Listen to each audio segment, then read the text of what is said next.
Good evening. Thank you all for coming to hear Patti Shorner. Today she's going to tell us about impacting surgical patient morbidity through a designed patient engagement process. She's one of our OR nurses and has a great team who helped her with this.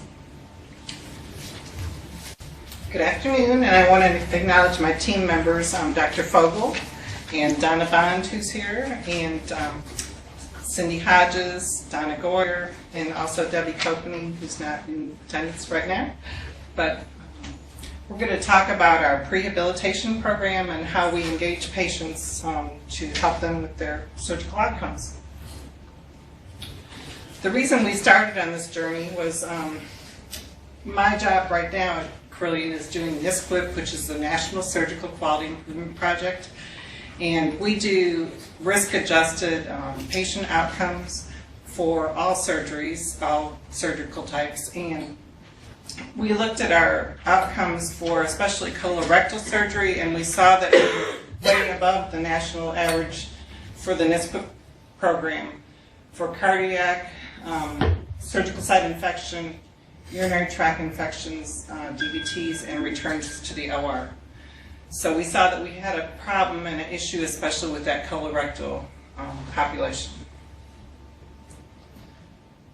So we formed a multidisciplinary team, and we really involved a lot of different people from different disciplines, pharmacy to dietary to some of our nurses, anesthesia, surgeons, just to name a few. And we looked at literature from different sources and really didn't find a lot of guidance for educating the patient pre-op. We found some information about enhanced recovery after surgery that was on the horizon, especially in Europe, that focused on how to care for the patient post-op, but not a lot of pre-op guidance. So we looked at our education class that we currently do for orthopedic surgery patients and kind of tailored it to that, but then also looked at some other things we could help to instruct the patient on. We developed a class, and Cindy and Donna are the ones that probably teach it the most frequently, but we teach a class about 10 times monthly. It's about an hour in length, and what we focus on is nutritional information. We give them a mouth care kit and talk about the importance of caring for their teeth and gums pre-op. Give them a toothbrush, toothpaste, and mouthwash. We also give them nutritional supplements. They're high in amino acids like arginine and glutamine to help the healing process. We give them incentive spirometer and teach them how to use it. And we also give them a glucose drink that they drink half the night before and half the day of surgery. We also talk a lot about smoking cessation and the importance, and if they do still smoke, we try to hook them up with their primary care physician for help with that, or smoking cessation information at the hospital. We also encourage them to exercise. It's real important that they get in the best physical shape they can before their surgery, so we try to get them on an exercise program pre-op, and then just to really encourage that nutritious diet, the low fat. We encourage like the high fat fish and different things, and try to get them on the right track nutritionally. We even have a dietitian that comes and helps teach the class, and especially deals with the diabetic patients to help them. We give them statins if they're over 60 years old and not currently taking them, because that's been shown to reduce risk. And just taught how to engage in their care, talking about DVT prevention, getting up and exercising right after surgery, just talking about fall risk and even hand washing, just a lot of the basics.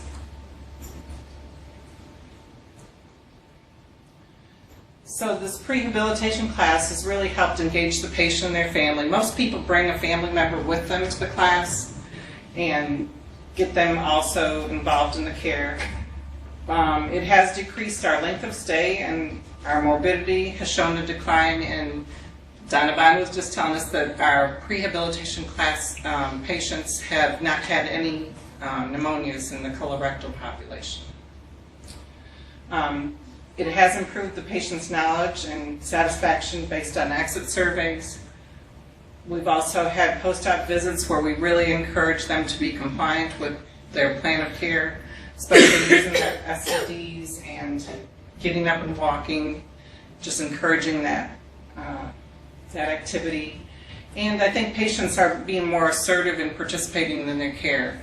If they see a nurse that isn't washing their hands or a physician, they might be more prone to ask them to do that before they come look at their incision.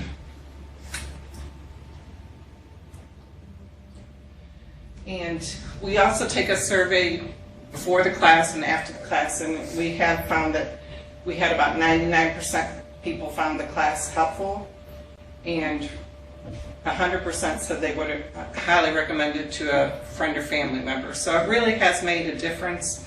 We've seen a lot of good positive outcomes from the class. And further implications, we have started it for other subspecialties, especially those patients with a lot of comorbidities, those diabetic patients or some of the heart patients and things that really need some assistance. And there's our team. And we have shown several day decrease in our length of stay. Does anybody have any questions? I have a comment.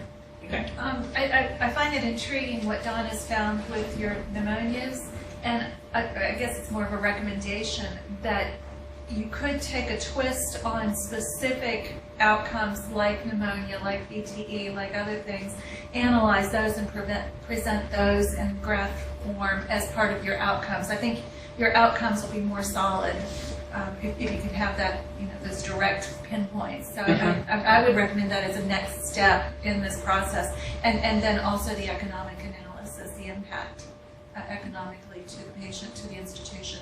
Right. In preventing those things. I know that the kit costs, is it $33 each?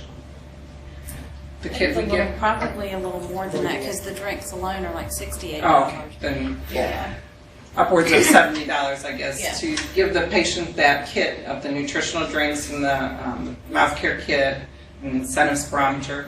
But we've seen such a decrease in the length of stay that it certainly has paid for itself in that impact.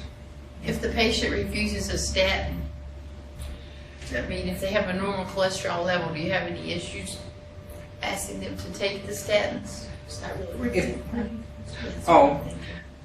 she was asking about if the patient refuses to have a statin, we allow them not to take it if they refuse. Because some people refuse because maybe they have had statins before and they have adverse effects like the leg cramping and things. But it's not absolute. And some surgeons don't really advocate the statins.